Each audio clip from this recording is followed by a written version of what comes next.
Bismillahirrahmanirrahim. Assalamu alaikum students. My name is Muhammad Usman Salim. I am from UGI Chemistry Department. Students chapter 7 हमारा जो था वो running में था और चैप्टर 7 में लास्ट लेक्चर में हमने system surrounding and state function को डिस्कस किया था। स्टूडेंट्स बड़ी सिंपल सी डेफिनेशंस थी सिस्टम की, सराउंडिंग की, और इसके साथ ही साथ हमने बाउंड्री की डेफिनेशन भी देखी। स्टेट फंक्शन को डिस्कस किया। स्टेट फंक्शन में हमने इनिशियल कंडीशन या इनिशियल स्टेट, फाइनल स्टेट देखी, और फिर इनिशियल स्टेट, फाइनल स्टेट के चेंज होने के लिहाज से हमने स्टेट फंक्शन को डिस्कस किया। उसके बाद स्टेट फंक्शन कौन कौन सी वैल्यूज़ हैं जो स्टेट फंक्शन है, हमने उन वैल्यूज़ को भी डिस्कस किया।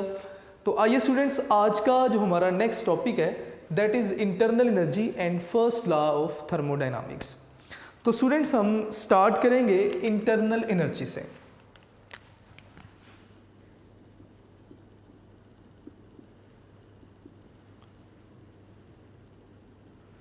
इंटरनल एनर्जी क्या है? इंटरनल एनर्जी को बेटे हम total energy of the system का नाम भी दे सकते हैं। हम किसी भी केमिकल को या किसी भी सब्सटेंस की अगर बात करें तो प्रीवियस लेक्चर में भी हम ये बात कर चुके हैं कि हर सब्सटेंस की एक अपनी एग्जिस्टेंस एनर्जी होती है। जो भी सब्सटेंस एग्जिस्ट कर रहा है उसकी कुछ ना कुछ एनर्जी मौजूद है। जब भी कोई रिएक्शन होता है तो ड्यूरिंग रिएक्शन एनर्जी या तो इवॉल्व होती है या उस सब्सटेंस में नए प्रोडक्ट्स बनाने के लिए एनर्जी अब्जॉर्ब होती है। अब ये एनर्जी जो इवॉल्व या अब्जॉर्ब हो रही है, ये सिस्टम से सराउंडिंग में जो है वो एनर्जी इवॉल्व होगी या सराउंडिंग से सिस्टम में एनर्जी अब्जॉर्ब होगी। अब स्टूडेंट्स एक्चुअली एनर्जी है क्या? हमें एनर्जी को सीखना है। तो वो कहते हैं जी कि sum of kinetic energy plus potential energy या sum of kinetic energy and potential energy is called internal energy. तो मैं इसे लिख सकता हूँ कुछ इस तरह कि इंटरनल एनर्जी यानी कि E, ये आपके पास क्या है? Kinetic energy plus potential energy का सम है। अब काइनेटिक एनर्जी क्या है, पोटेंशियल एनर्जी क्या है, हमें इनके बारे में भी थोड़ा सा आइडिया होना चाहिए। स्टूडेंट्स अगर हम काइनेटिक एनर्जी की बात करें, it is possessed by a body due to motion of the body, कि कोई भी बॉडी जब मूव करती है तो बॉडी में जो एनर्जी होती है that is called kinetic energy. तो मैं यहाँ पे लिख दूंगा ड्यू टू मोशन, कि ये मोशन की वजह से मौजूद है। अब ये जो मोशन है ये तीन तरह की हो सकती है स्टूडेंट्स। ये मोशन ट्रांसलेशनल भी हो सकती है,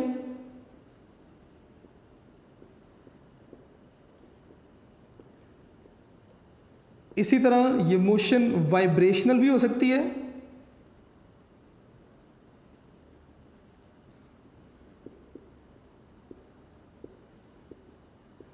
और डियर स्टूडेंट्स ये मोशन रोटेशनल भी हो सकती है।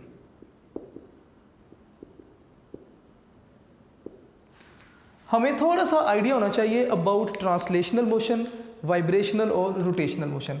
अगर मैं मोनोटॉमिक मॉलिक्यूल्स की बात करूं, फॉर एग्जांपल मैं नोबल गैसेस की बात करता हूं, तो नोबल गैसेस एक ही एटम पर कंसिस्ट करने वाले मॉलिक्यूल्स हैं। अगर आप इनकी मोशन को देखेंगे तो these molecules move in a line, और ये लाइन स्ट्रेट भी हो सकती है, कर्व भी हो सकती है, सर्कुलर भी हो सकती है।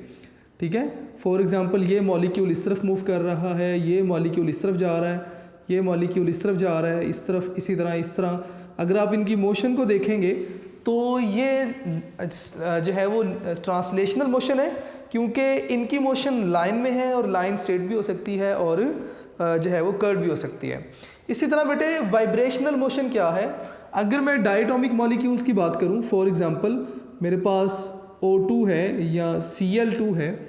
अब इनके दरमियान स्टूडेंट्स बॉन्ड होता है और ये जो एटम्स हैं ये मोशन तो परफॉर्म कर ही रहे होते हैं, साथ साथ ये वाइब्रेशनल मोशन भी परफॉर्म कर रहे हैं।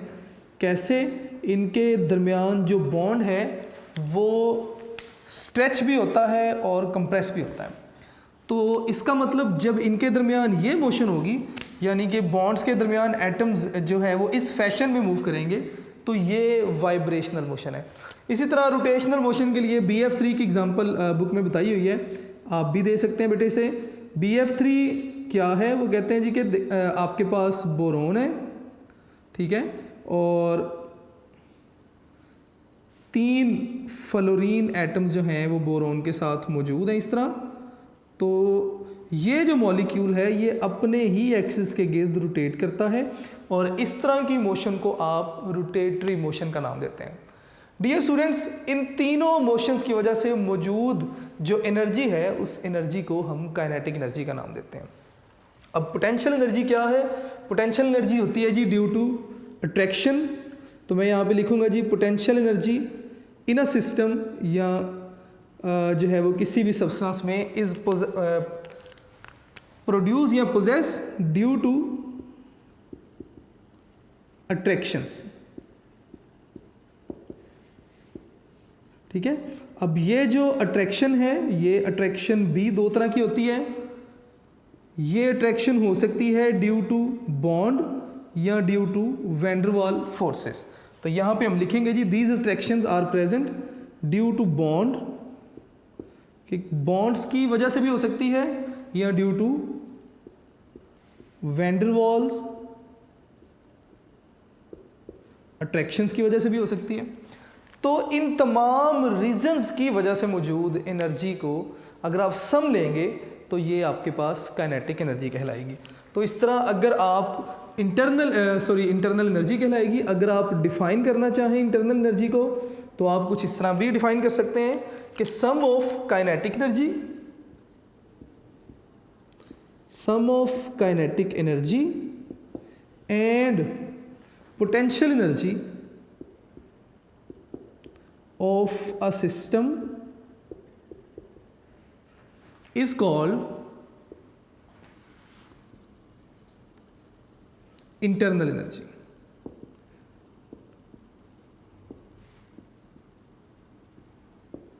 आप इसे इंटरनल एनर्जी का नाम दे सकते हैं।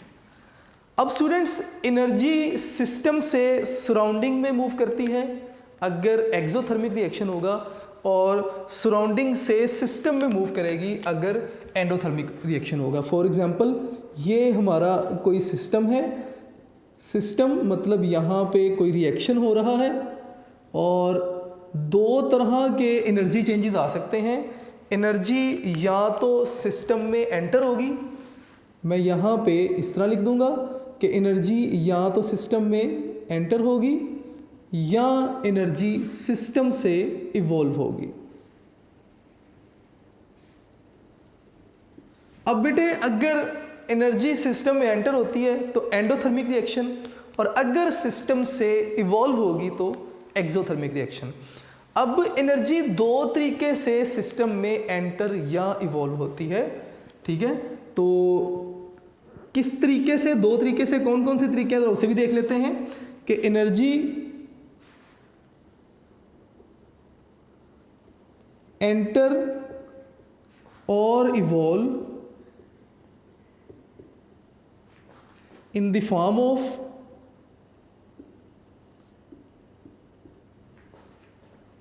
heat and work। ये बेटे दो टाइप्स हैं या दो मेथड्स हैं जिनके ज़रिए एनर्जी सिस्टम में या तो एंटर होती है या सिस्टम से इवॉल्व होती है। अब हमने बारी बारी इन दोनों के ऊपर थोड़ी सी बहस करनी है कि हीट क्या है और वर्क क्या है। तो आइए स्टूडेंट, सबसे पहले हम हीट की बात करेंगे। वो कहते हैं जी कि हीट क्या है।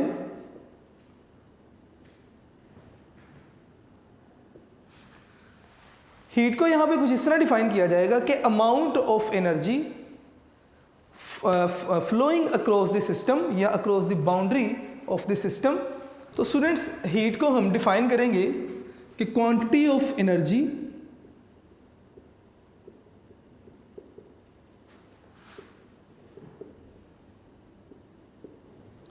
that flows across the boundary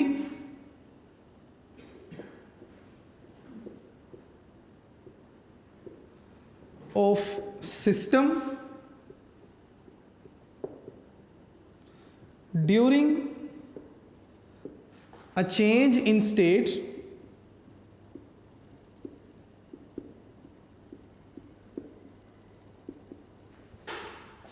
due to the difference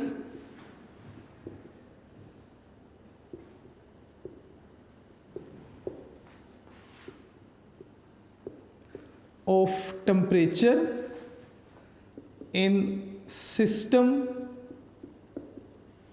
and surrounding। अब डियर स्टूडेंट्स इस डेफिनेशन को डिस्कस भी करेंगे कि इस डेफिनेशन में हीट को किस तरह डिफाइन किया जा रहा है।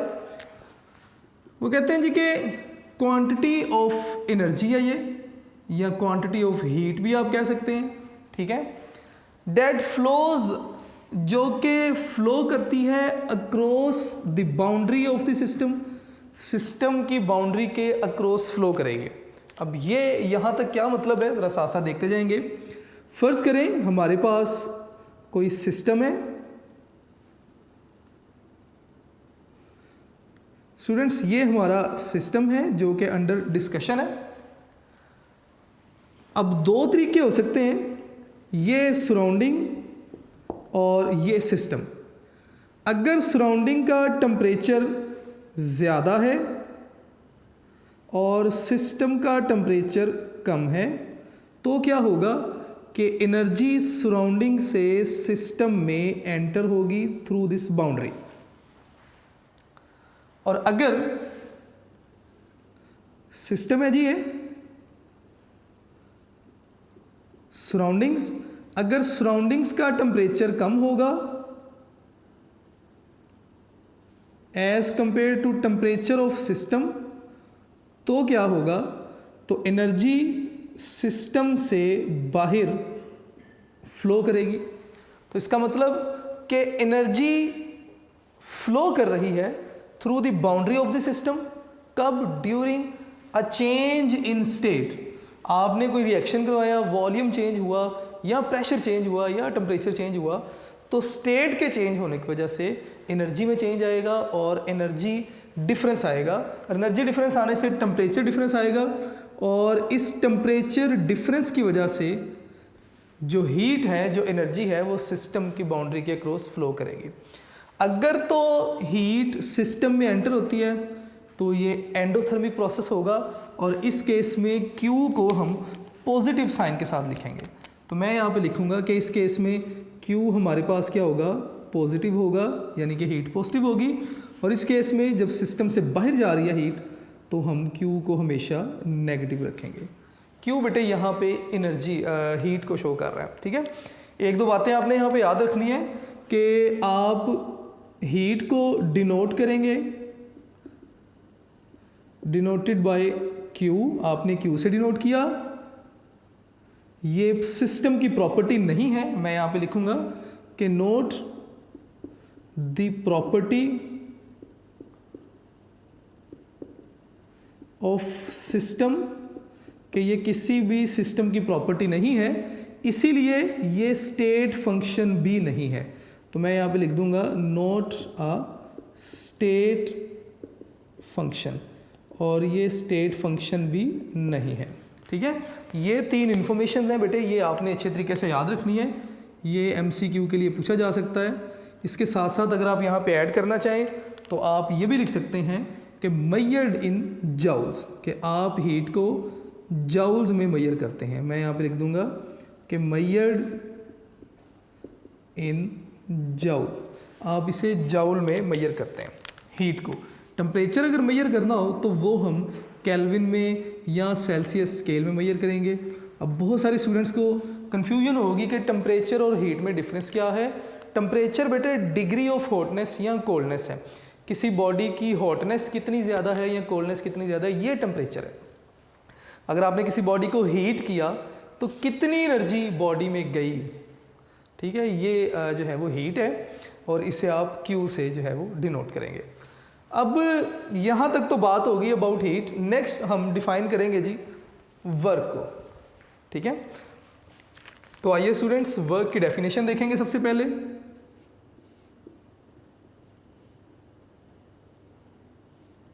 कि वर्क क्या है। Dear students, product of force and displacement is called work. Physics chemistry दोनों जगह पे डेफिनेशन सेम है, तो मैं यहाँ पे लिखूंगा कि product of force and displacement is called work. Definition है जी सबसे पहले कि product of force and displacement, आप डिस्टेंस कह दें, डिस्प्लेसमेंट कह दें, बात एक ही है। अगर आप केमिस्ट्री में डिस्टेंस भी लिख देंगे तो गलत नहीं है। ये आपके पास क्या कहलाएगा, वर्क कहलाएगा। ठीक है, मैथमेटिकली अगर आप इसे लिखना चाहें तो वर्क आपके पास किसके इक्वल होगा, W equal to F into S. यहाँ पे F क्या है, फोर्स है, और S क्या है, डिस्टेंस है। फिजिक्स में जब आप इसे लिखेंगे तो आप F डॉट D लिखेंगे या F डॉट जो है वो S लिखेंगे, क्योंकि डॉट प्रोडक्ट है। खैर आगे चलते हैं अपनी बात को लेकर। इसका यूनिट बेटे जूल होगा, आप वर्क को भी जूल में मेजर करते हैं। अब यहाँ पर जो है मोस्टली जो वर्क है वो प्रेशर वॉल्यूम वर्क होता है। उसका क्या मतलब है, ज़रा साथ साथ देखेंगे। मैं एक छोटी सी डायग्राम बनाऊंगा और उसके अकॉर्डिंगली हम प्रेशर वॉल्यूम वर्क को जो है वो डिस्कस करेंगे। लेट्स सपोज कि ये मेरे पास कोई सिस्टम है और इस सिस्टम में कोई गैस मौजूद है और इस गैस के हम जो है वो स्टडी कर रहे हैं। यहाँ पे बेटे कोई प्रेशर मौजूद है P। आपने क्या किया, आपने सिस्टम को हीट किया,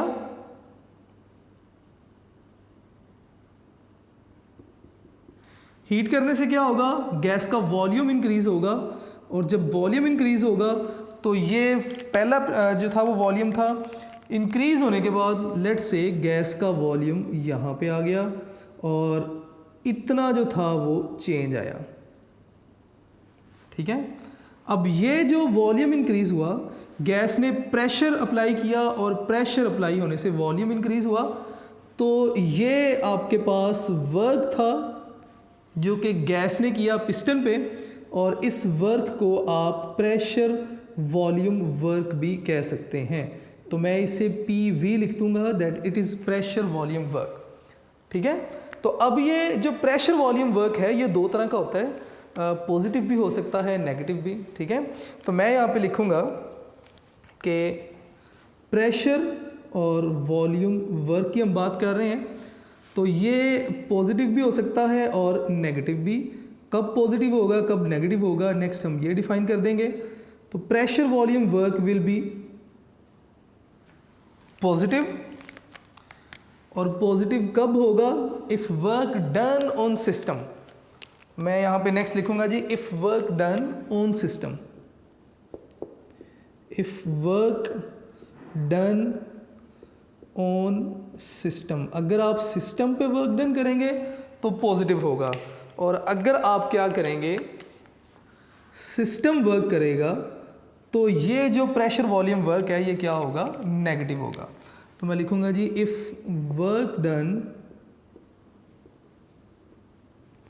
बाय सिस्टम। अगर सिस्टम वर्क करेगा तो प्रेशर वॉल्यूम वर्क जो है ये नेगेटिव होगा। स्टूडेंट्स, इसके लिए भी आपने एक दो बातें याद रखनी है। एक तो ये कि वर्क स्टेट फंक्शन नहीं है, दूसरे नंबर पे आप इसका जो यूनिट है वो जूल है। मैं यहाँ पे लिख देता हूँ कि note a state function,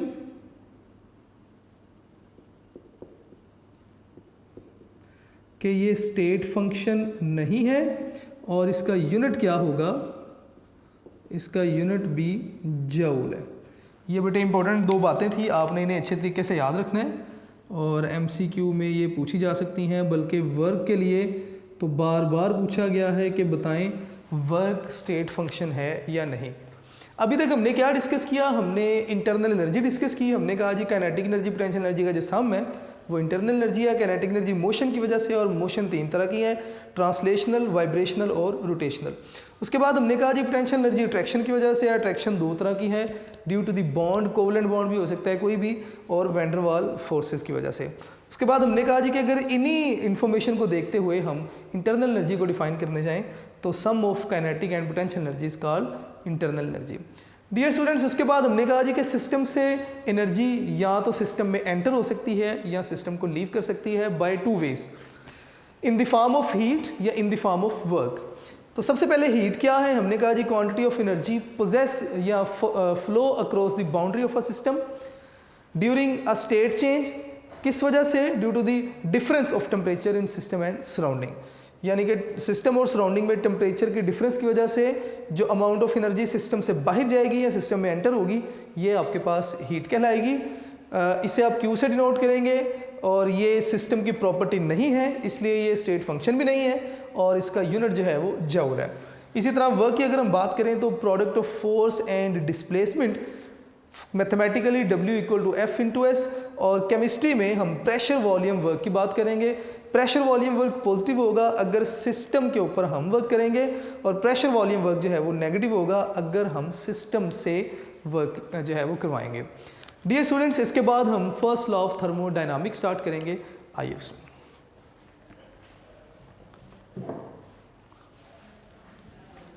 students, first law of thermodynamics बिल्कुल वैसे ही है जैसे आपने law of conservation of mess जो था वो स्टडी किया जूनियर क्लासेस में। अगर आपको रिकॉल करने के लिए कहा जाए कि रिकॉल कीजिए law of conservation of mass क्या था, तो ऑलमोस्ट सेम स्टेटमेंट होगी फर्स्ट लॉ ऑफ थर्मोडायनामिक्स की भी।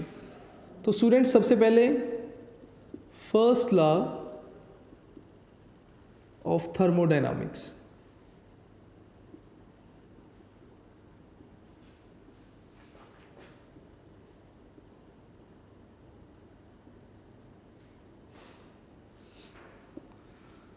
डियर स्टूडेंट्स, आपने law of conservation of mass पढ़ा, ठीक है, कि मैटर को ना तो प्रोड्यूस किया जा सकता है ना ही डिस्ट्रॉय किया जा सकता है। इसी तरह फर्स्ट लॉ ऑफ थर्मोडायनामिक्स बिल्कुल ऐसे ही है जैसे law of conservation of energy है, ठीक है। मैं यहाँ पे लिख दूंगा according to law of conservation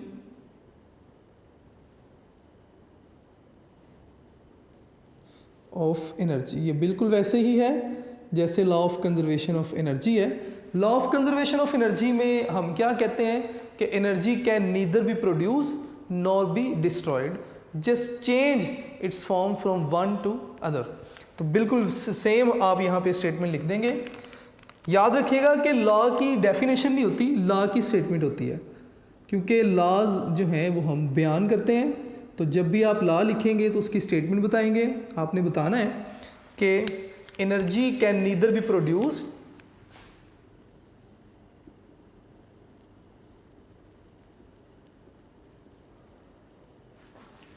energy can neither be produce nor be destroyed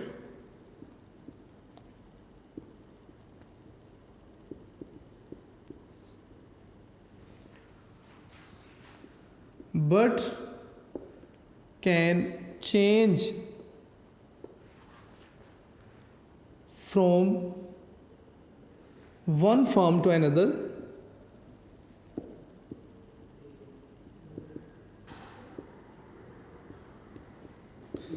कि एनर्जी को ना तो हम खुद से प्रोड्यूस कर सकते हैं और ना ही हम एनर्जी को डिस्ट्रॉय कर सकते हैं, जस्ट ये अपनी फॉर्म चेंज करती है। जैसे केमिकल एनर्जी को आपने इलेक्ट्रिकल एनर्जी में कन्वर्ट कर दिया, इलेक्ट्रिकल एनर्जी से आगे फ़ैन चला, मैकेनिकल एनर्जी, जब फ़ैन चला तो हीटिंग भी प्रोड्यूस हुई, जो है वो इलेक्ट्रिकल एनर्जी से हीट एनर्जी भी आई, साउंड भी आ रहा है, साउंड एनर्जी भी आ रही है। तो इस तरह आपने जो है वो डिफरेंट फॉर्म्स में एनर्जी को चेंज कर दिया। यहाँ पर जो एनर्जी को हम ट्रांसफ़र कर रहे हैं या एनर्जी सिस्टम से सराउंडिंग में जाती है, वो हीट और वर्क की फॉर्म में ही जो है वो सिस्टम से सराउंडिंग में जाएगी। तो मैं यहाँ पे लिख देता हूँ कि energy flows across system to surrounding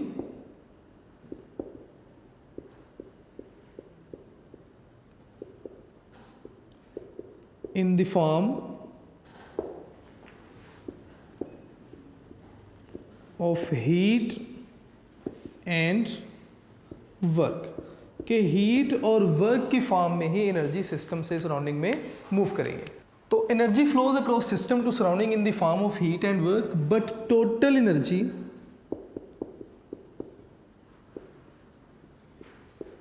remain same, कि टोटल एनर्जी जो है वो चेंज नहीं होती, टोटल एनर्जी हमेशा सेम रहेगी। अब students with the help of diagram इस बात को देखेंगे। लेट्स सपोज कि हमारे पास कोई एक सिलेंडर है जिसका मूवेबल पिस्टन है और इसमें कुछ गैस मौजूद है। हमने क्या किया, सिलेंडर का जो वॉल्यूम था V1 था, ठीक है, जो प्रेशर है वो P1 है, और यहाँ पे जो गैस की इंटरनल एनर्जी है दैट इज़ E1। मैं यहाँ पे E1 लिख देता हूँ। आपने क्या किया, आपने इस सिलेंडर को हीट किया,